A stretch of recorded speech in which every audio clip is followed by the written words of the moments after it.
Este día queremos hablar acerca de el juicio de Dios. El juicio de Dios contra el pecado. ¿Ok?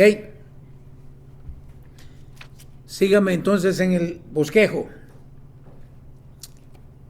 Y vamos a comenzar de acuerdo al libro de Romanos, capítulo 4, versículo 13, que nos dice lo siguiente. Romanos 4:13. Obviamente la promesa que Dios hizo de dar toda la tierra a Abraham y a sus descendientes no se basaba en la obediencia de Abraham a la ley, sino en una relación correcta con Dios, la cual viene por la fe. No se trata de obediencia, sino más bien se trata de ¿qué? De una correcta relación con Dios. Y esa correcta relación con Dios únicamente la obtenemos nosotros al estar en Cristo Jesús. Romanos capítulo 2. Vamos a leer todo Romanos capítulo 2. Nos dice: tal vez crees que puedes condenar a tales individuos, pero tu maldad es igual que la de ellos y no tienes ninguna excusa. Cuando dices que son perversos y merecen ser castigados, te condenas a ti mismo, porque tú que juzgas a otros, mire qué interesante, porque tú que juzgas a otros, ¿qué dice?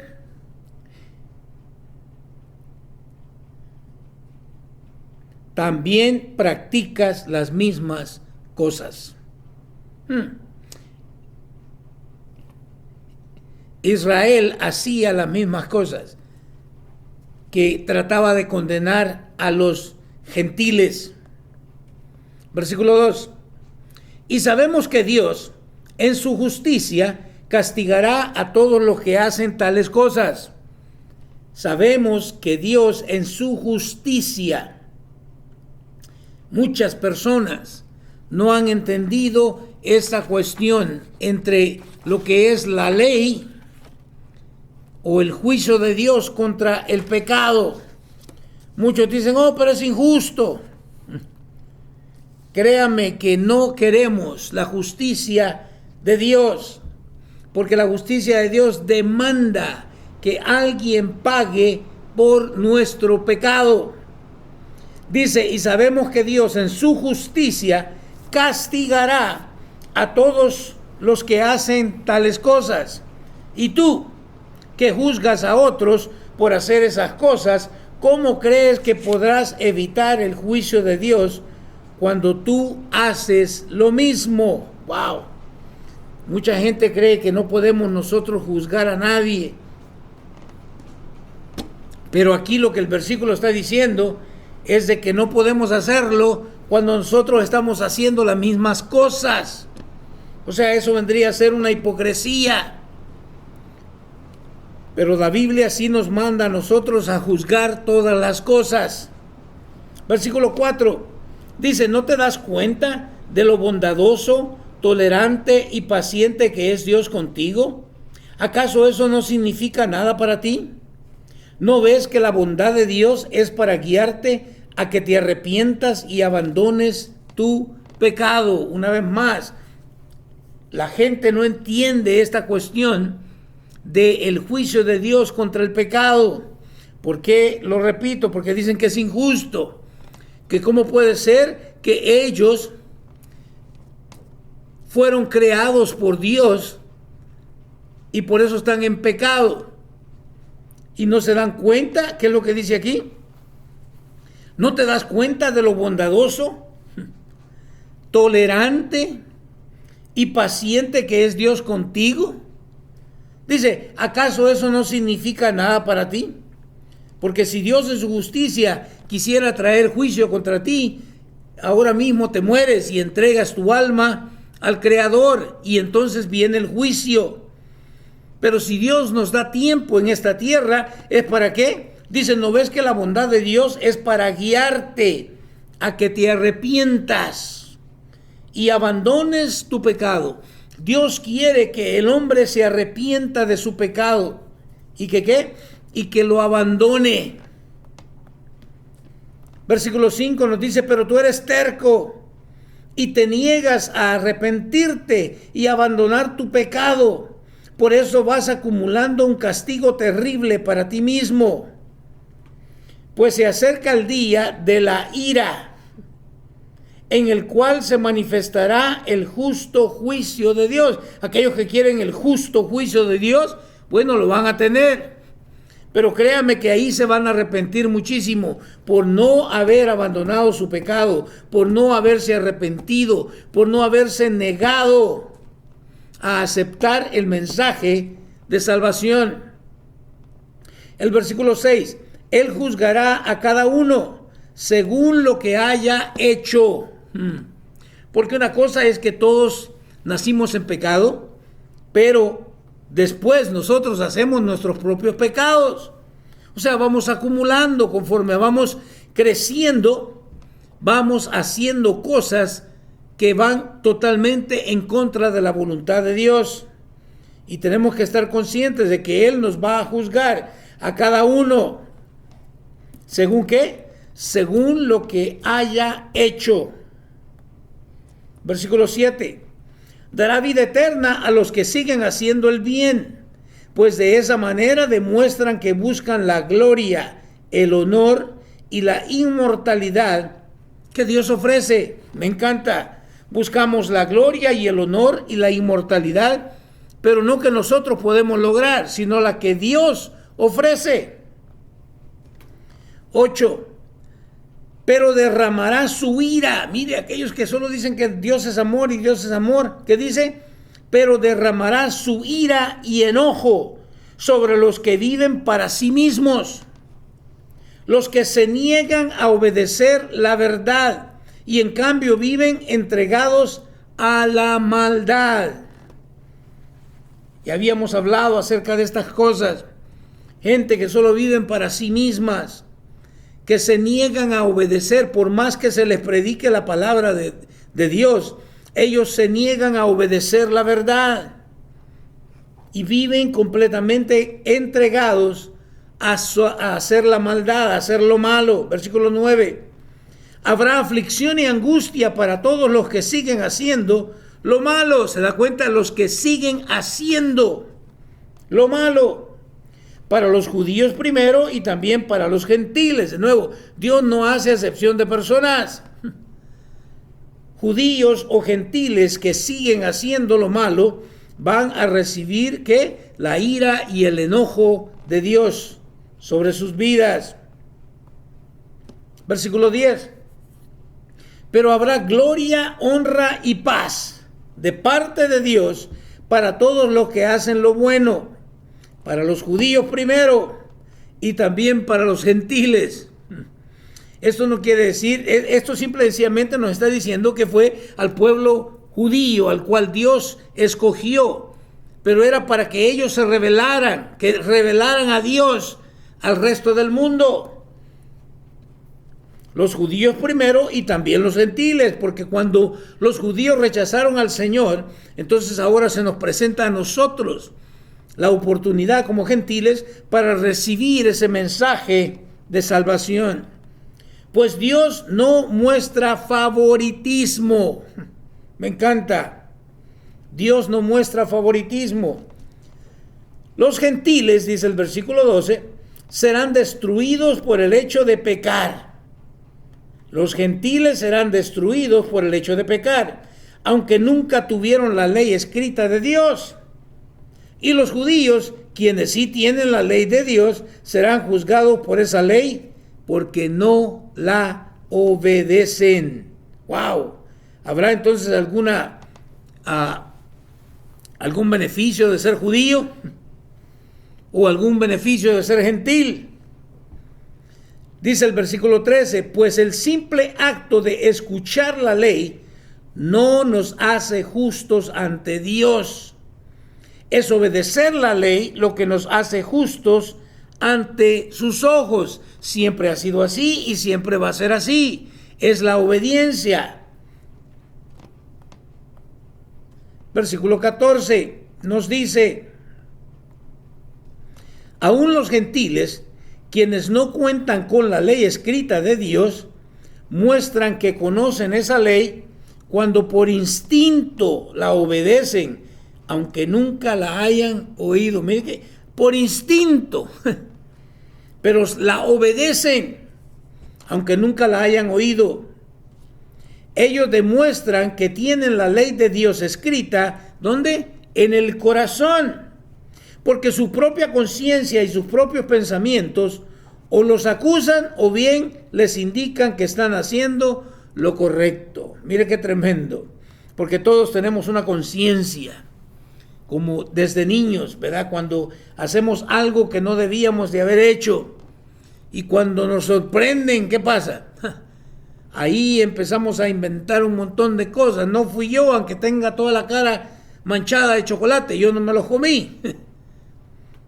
Ellos demuestran que tienen la ley de Dios escrita en el corazón, porque su propia conciencia, ¿sí? Estamos conscientes de que hicimos mal. Aunque inventamos un montón de excusas y decimos esto y lo otro, pero Dios, pero aquí, pero allá. No, nuestra conciencia nos dicta que estamos mal. Y el mensaje que proclamo es que se acerca el día en que Dios juzgará por medio de Cristo Jesús la vida secreta de cada uno. Mira qué tremendo. El Señor va a venir a juzgar a través de Cristo Jesús la vida secreta de cada uno. Yo le aconsejo, es mejor que Dios sepa cuál es esa vida secreta que llevamos. Veamos lo que es los judíos y la ley. Versículo 17 nos dice: tú que te llamas judío, confías en la ley de Dios y te jactas de tu relación especial con Él. Veamos, tú sabes lo que a Él le agrada, sabes bien qué es lo correcto, porque se te ha enseñado su ley. Pero no basta solamente con saberla, con conocerla o memorizarla. ¿Qué dice? Versículo 19. Estás convencido de que eres guía para los ciegos y luz para los que andan perdidos en la oscuridad. Mire qué tremendo. Por eso Jesús fue muy duro con los fariseos, con los religiosos de su tiempo. ¿Por qué? Porque ellos estaban convencidos de que eran, ¿qué? Guías de ciegos y que eran luz para los que andan perdidos en la oscuridad. Dice, ¿piensas que puedes instruir al ignorante y enseñar a los niños los caminos de Dios? Pues estás seguro de que la ley de Dios te da pleno conocimiento y toda la verdad. Mira, por lo menos creían que de Dios viene el pleno conocimiento y la verdad. Versículo 21. Ahora bien, si tú enseñas a otros, ¿por qué no te enseñas a ti mismo? Predicas a otros que no se debe robar, pero tú robas. ¿Se acuerda el capítulo del último libro del Antiguo Testamento, donde Dios le dice, ¿robará el hombre a Dios? Y luego le dice, pero tú me has robado los diezmos y las ofrendas, o sea, el honor y la honra que deben ser dadas a Dios. ¿Qué dice? Versículo 22. Dices que está mal cometer adulterio, pero tú cometes adulterio. Condenas la idolatría, pero tú usas objetos robados de los templos paganos. ¿Se da cuenta? La cuestión es de que si nosotros vamos a juzgar algo, asegurémonos que nosotros no estamos haciendo lo mismo, porque entonces nos volvemos hipócritas. Versículo 23. Te sientes muy orgulloso de conocer la ley, pero deshonras a Dios al quebrantarla. Wow. Cuando quebrantamos nosotros los mandamientos del Señor, estamos ¿qué? Deshonrándolo. Dice entonces, No es extraño que las Escrituras digan, los gentiles blasfeman el nombre de Dios por causa de ustedes. Mira qué tremendo. No es extraño que las Escrituras digan, los gentiles blasfeman el nombre de Dios por causa de ustedes. Y de igual forma, la gente blasfema el nombre de Dios por causa de muchos que nos llamamos cristianos, pero que no estamos viviendo una vida de acuerdo a la voluntad de Dios.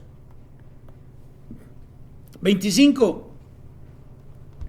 La ceremonia judía de la circuncisión solo tiene valor si obedeces la ley de Dios.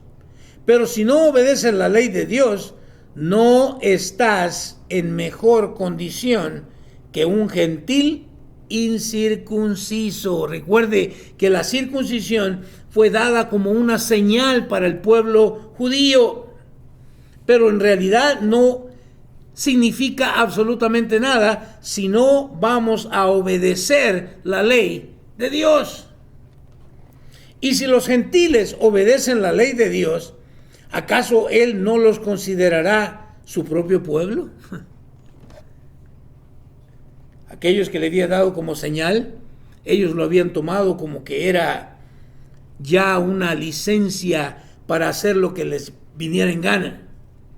Y así hay mucho también el día de hoy que cree que porque hizo una confesión de fe, tiene licencia para hacer lo que se le da la regalada gana y que ya no debe obedecer a los mandatos del Señor. 27.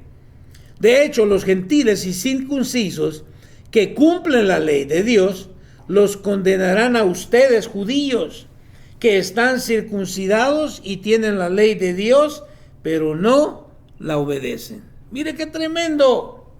De hecho, los gentiles incircuncisos, aquellos que cumplen la ley de Dios, son los que van a condenar a los judíos que están circuncidados y tienen la ley de Dios, ¿pero qué? Pero no la obedecen. ¿Ha visto usted gente que tiene Biblia y es más, usted entra a sus casas y está abierta la Biblia en el Salmo 91? Eso no sirve para nada. Si yo estoy viviendo una vida desordenada, no importa que yo pueda tener 1000 Biblias abiertas en el Salmo 23, el Salmo 91, y es más, los puedo recitar. Y no me sirve absolutamente de nada si no vivo una vida de obediencia. 28.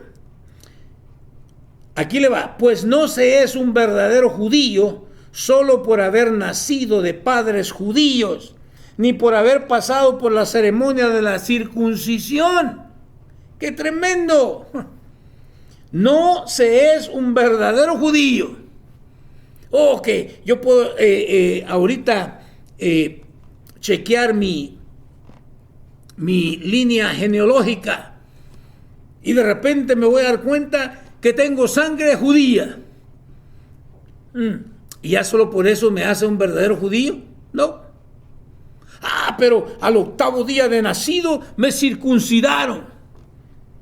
Tampoco eso importa. ¿Qué dice? Un verdadero judío no es solamente un verdadero judío solo por haber nacido de padres judíos, ni por haber pasado por la ceremonia de la circuncisión. No, un verdadero judío es aquel que, ¿qué dice? Que tiene el corazón recto a los ojos de Dios. O sea, la circuncisión no en la carne, sino la circuncisión del corazón. Un cambio de corazón, un cambio de actitud hacia las cosas de Dios. Nos dice, por si no lo entendimos, la verdadera circuncisión no consiste meramente en obedecer la letra de la ley, sino que es un cambio en el corazón, producido por el Espíritu. Ahora, lea bien, cuando dice producido por el Espíritu, está con E mayúscula. ¿Quién es? No es el espíritu del ser humano, es el Espíritu de Dios el que produce ese cambio en el corazón de nosotros. ¿Se da cuenta por qué predicamos en contra de esto de decir, ven a Cristo. No, no, no. Es Cristo el que ha venido a ti. Es Cristo el que te ha andado buscando. El perdido eres tú, no Cristo. Dice, sino que es un cambio en el corazón producido por el Espíritu. Y una persona con un corazón transformado busca la aprobación de Dios, no la de la gente. ¿Cuántos están buscando la aprobación de la gente el día de hoy? Bueno, eso me muestra a mí sencillamente de que no ha habido un cambio producido en su corazón por el Espíritu Santo. Porque solamente aquellos que han cambiado o a quienes se les ha cambiado su corazón, que buscan verdaderamente la aprobación de Dios. No me interesa lo que dice la gente, me preocupa lo que diga Dios. Veamos entonces cuál era el valor incalculable, o cuál es el valor incalculable de conocer a Cristo. Mis amados hermanos, estoy en Filipenses capítulo 3. Mis amados hermanos, pase lo que pase, ¿qué dice? Alégrense en el Señor. Nunca me canso de decirles estas cosas y lo hago para proteger su fe. Usted tiene que aprender a proteger su fe, pase lo que pase. ¿Qué dice?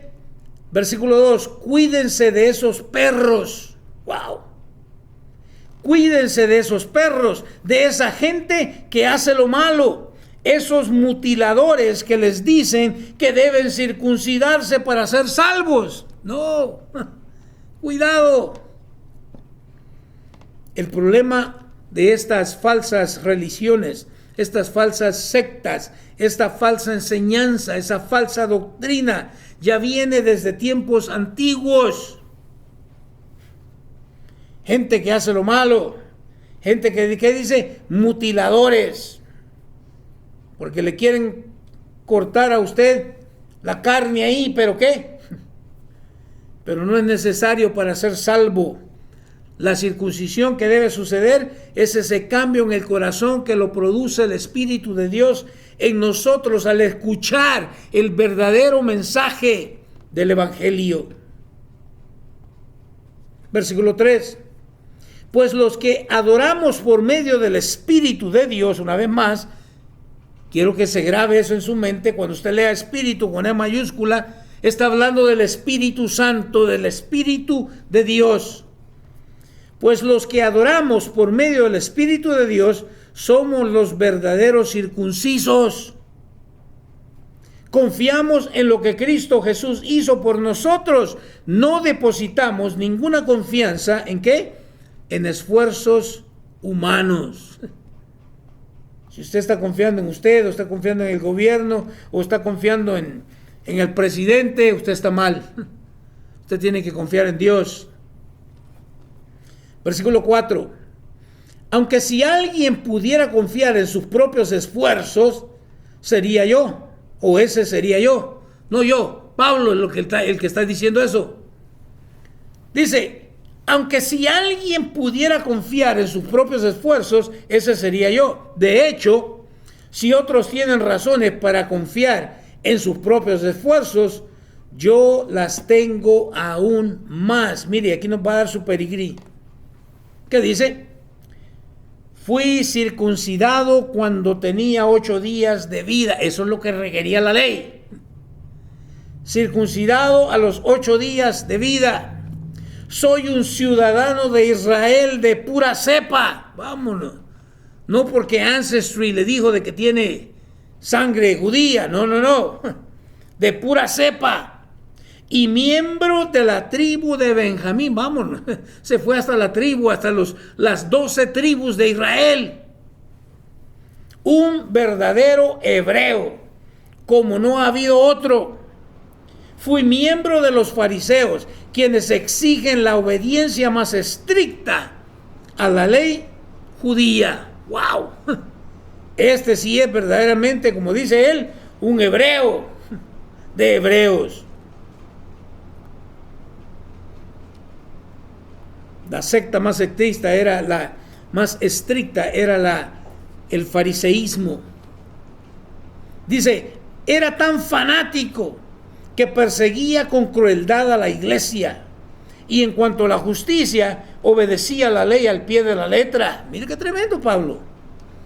Antes creía que esas cosas eran valiosas, pero ahora considero que no tienen ningún valor debido a lo que Cristo ha hecho. Mire qué tremendo. Él pasó toda su vida. De hecho, Pablo estudió esa estricta religión de los fariseos bajo los pies del que en aquel entonces era considerado como el supermaestro, Gamaliel. ¿Qué dice? Era tan fanático. Mire, cuidado con la religión, porque te puedes volver fanático de esa o determinada religión.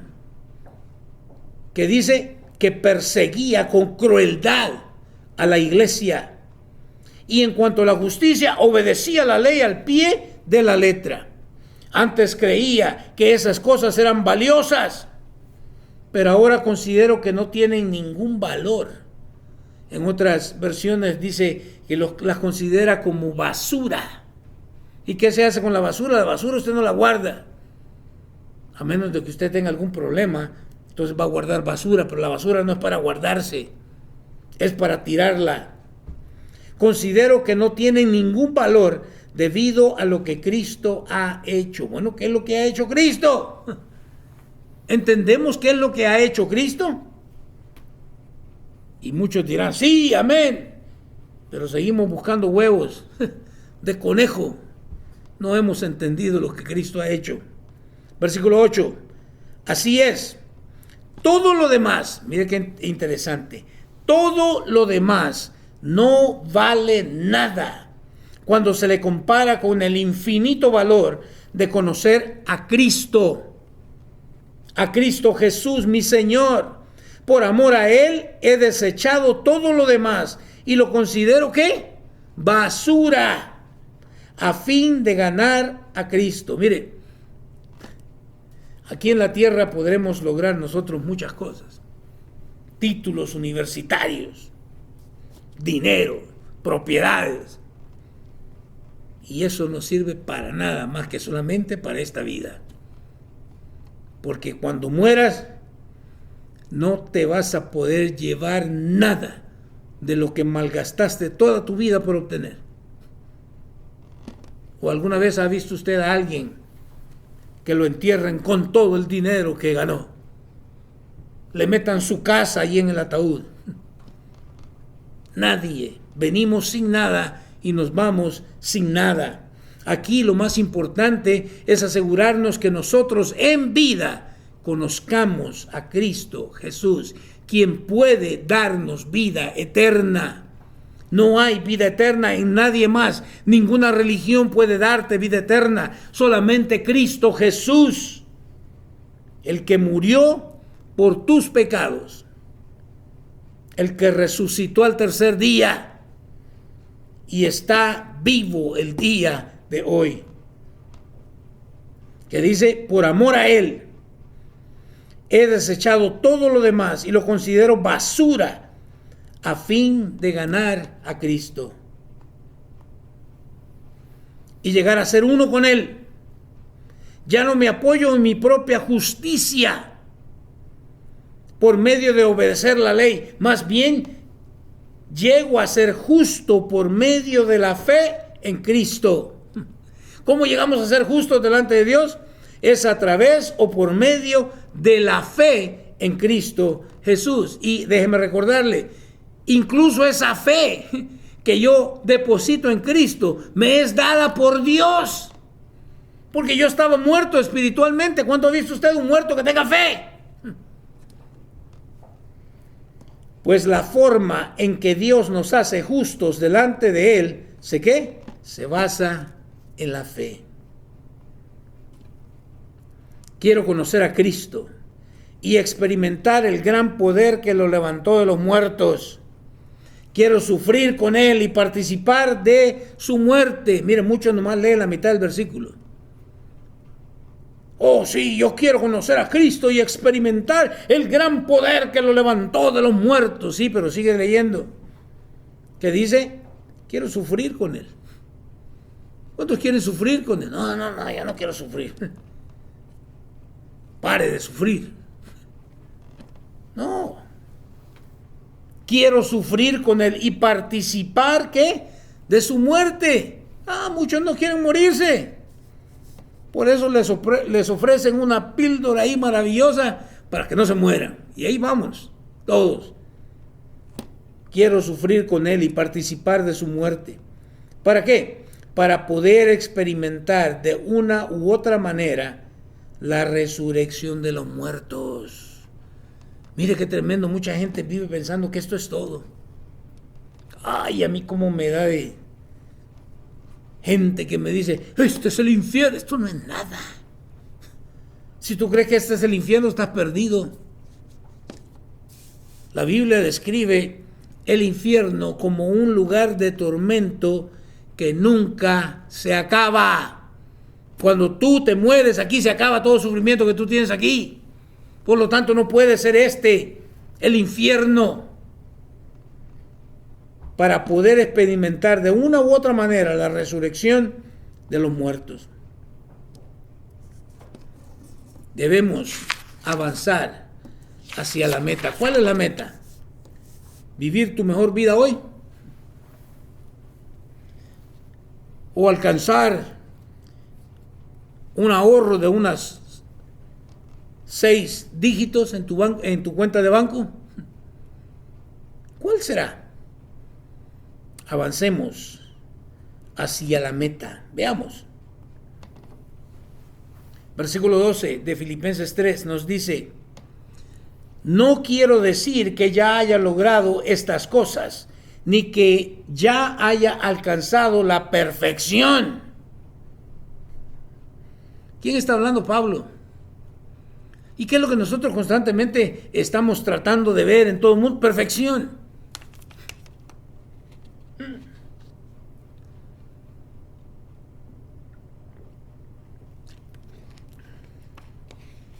Déjenme leérselo otra vez. Porque si alguien que podríamos decir nosotros vivió casi una vida perfecta, fue el apóstol Pablo. Pero miren lo que dice. No quiero decir que ya haya logrado estas cosas. Si Pablo estuviera ahorita diciendo esto, ¿qué le contestaríamos? Entonces cállese, no me diga nada porque usted no tiene nada que decir. Wow. No quiero decir que ya haya logrado estas cosas, ni que ya haya alcanzado la perfección, pero sigo adelante. O sea, vamos a tropezar. Y aquel que se cree perfecto, pues asegúrese que no caiga. Pero la verdad es de que todos somos tentados. No todos caemos, pero todos somos tentados. Y todos podemos caer. Existe la posibilidad de caer. ¿Qué dice? No quiero decir que ya haya logrado estas cosas ni que ya haya alcanzado la perfección, pero sigo adelante a fin de hacer mía esa perfección, para la cual Cristo Jesús primeramente me hizo suyo. ¿Por qué me hizo suyo? Porque quiere que yo alcance ¿qué? La perfección. Y ahí es donde mucha gente tropieza porque dice, jamás vamos a ser perfectos. O jamás vamos a ser ¿qué? Santos. Sí, pero solo porque sabemos que no vamos a lograr la perfecta santidad mientras estemos en este cuerpo pecaminoso, no nos da licencia de hacer o de vivir en pecado. Y esa es la gran diferencia. Versículo 13. No, amados hermanos, no lo he logrado, pero me concentro únicamente en esto. Mire, aquí deberíamos de... No me acuerdo quién fue el que cantó esa canción. Ya lo pasado, pasado. Pero muchos todavía seguimos viviendo en el pasado. Y en el matrimonio es bien frecuente. Yo me acuerdo en 1915, no había nacido, pero yo me acuerdo. ¿Qué dice? Pero me concentro únicamente en esto, olvido el pasado y fijo la mirada en lo que tengo por delante. Y así avanzo hasta llegar al final de la carrera. ¿Para qué? Para recibir el premio celestial. ¿Cuál es ese premio celestial? Tu salvación. ¿Qué dice? Avanzo hasta llegar al final de la carrera para recibir el premio celestial al cual Dios nos llama por medio de Cristo Jesús. Me encanta. Versículo 15. Que todos los que son espiritualmente maduros, es que hay que madurar. Espiritualmente no me puedo quedar como un niño que le tiran un soplido y se cae. Que de repente alguien viene acá con una enseñanza media rara, falsa, y ya voy ahí detrás de él, porque no he madurado espiritualmente. Porque no le he permitido al Espíritu Santo que se desarrolle en mí. Que todos los que son espiritualmente maduros estén de acuerdo con estas cosas. Si ustedes difieren en algún punto, estoy seguro de que Dios se lo hará entender. Créanme que yo no soy el mismo cuando me convertí. Es más, si usted recuerda su conversión y no hubo un cambio en usted, probablemente tuvo una experiencia religiosa, pero no una conversión.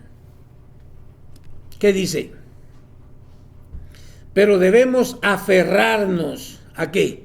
Al avance que ya hemos logrado. Mire, una de las cosas tremendas que yo puedo ver, que cómo puede que hayan creyentes, cristianos, reformados, nacidos de nuevo, y no lean la palabra de Dios, o que la hagan a un lado y prefieren mejor seguir, como dice Pablo, historias o cuentos de viejas, filosofías huecas, y no la palabra de Dios. Para mí no lo entiendo. Pero debemos aferrarnos al avance que ya hemos logrado. Versículo 17. Amados hermanos, tomen mi vida como modelo y aprendan de los que siguen nuestro ejemplo. ¡Wow! Pero Pablo, ya nos dijiste que no lo habías logrado. Pues sí, pero todavía seguía perseverando. No se entregó al pecado. No siguió viviendo en pecado. Versículo 18. Pues ya les dije varias veces y ahora se lo repito de nuevo. ¿Cómo? Con lágrimas en los ojos. Hay muchos cuya conducta demuestra que son verdaderos enemigos de la cruz de Cristo. ¡Wow! Hay muchos cuya conducta, o sea, su comportamiento, demuestra que son verdaderos enemigos de la cruz de Cristo. ¿Te acuerdas de ese famoso himno? En la cruz, yo primero vi la luz. Al menos que entienda esa muerte vicaria de Cristo Jesús. ¿Por qué lo hizo? Y las manchas de mi alma, yo la ve. Es la preciosa sangre de Cristo Jesús que no solamente cubre, sino que borra nuestras iniquidades. Versículo 19. Van camino a la destrucción estos enemigos de la cruz de Cristo. Van camino a la destrucción. Su Dios, y míralo cómo está escrito Dios, con D minúscula, porque ese es un demonio. Ese es Satanás, el Dios de este mundo. Su Dios, ¿qué dice? Es su propio apetito. O sea, es todo lo que a él le satisface. Se jactan de cosas vergonzosas y solo piensan ¿en qué? En esta vida terrenal. Si usted solamente piensa en esta vida terrenal, usted no sirve para la vida eterna. Ay, no, pero es que aquí está tan bonito. Esto no es nada. Quiero que lo entienda. Por eso no debemos aferrarnos aquí. De hecho, cuando el Señor les prometió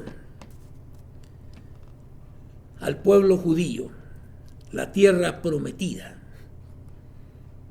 ellos pensaron, y nosotros cometemos el mismo error, ellos pensaron que era ese pedazo de tierra aquí en el globo terráqueo. Oh, es la tierra de Canaán. No. Es esa patria celestial. Es ese lugar donde ya no va a haber corrupción, donde ya no hay pecado, donde la presencia de Dios está por todas partes. ¿Qué dice? Van camino a la destrucción. Su Dios es su propio apetito. Se jactan de cosas vergonzosas y solo piensan en esta vida terrenal. Versículo 20. En cambio, nosotros somos ciudadanos ¿de dónde somos ciudadanos?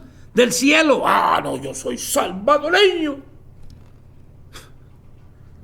Ah, no, yo soy colombiano. Y el goto todavía más se cree en mapa. Yo soy ciudadano americano. No, yo soy ciudadano del cielo. Esa es mi patria. Y allí es donde quiero llegar. Aquí olvídese que ciudadanía salvadoreña, que ciudadanía americana. Eso se queda aquí cuando yo me muera. A menos de que usted cuando se muera quiere que le metamos el pasaporte norteamericano, no le va a servir para nada. En cambio, nosotros somos ciudadanos del cielo. ¿Dónde qué? Donde vive el Señor Jesús. Jesucristo no vive allá en Jerusalén, ahí en la Palestina. Y esperamos con mucho anhelo que Él regrese como nuestro Salvador. ¿Escuchó eso? Anhelamos con mucho anhelo. Esperamos con mucho anhelo que se gane la guerra, Israel pueda tener toda la tierra de Canaán, ¿no? Anhelamos que el Señor regrese como nuestro Salvador. ¿Esperanza de algo aquí en la tierra? No. No hay nada para mí aquí en la tierra. 21. ¿Qué dice? Él tomará nuestro débil cuerpo mortal. Ah, se dan cuenta aquellos que dicen, no, que yo ya la hice, yo ya soy casi perfecto. ¿Qué dice? Mire, y sí o no, la pandemia nos vino a mostrar qué tan débil es nuestro cuerpo. Un virus que ni siquiera se puede ver y puso a temblar a todo mundo. Él tomará nuestro débil cuerpo mortal y lo transformará en un cuerpo ¿qué? Glorioso. Igual al de Él. Porque Él es el primero que murió y resucitó. Y usted puede decir, ah, no, pero Lázaro resucitó, pero Lázaro volvió a morir. Así como todos aquellos que Jesús resucitó. ¿Se acuerdan? También iba una vez una marcha nupcial ahí de una señora que lloraba por su hijo, su único hijo, y Jesús lo levantó de los muertos, pero ¿sabe qué? Se volvió a morir.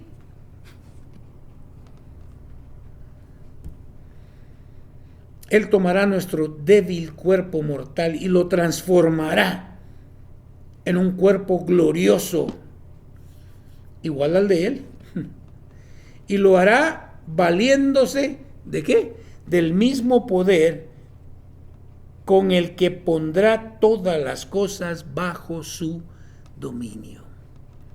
el poder del Espíritu Santo de Dios. Que no le digan, que no le cuenten, porque lo más seguro es que le mienten. Dios va a traer juicio a esta tierra. Y los únicos que se pueden escapar de ese juicio son aquellos que se rinden a la voluntad del Evangelio de Cristo Jesús.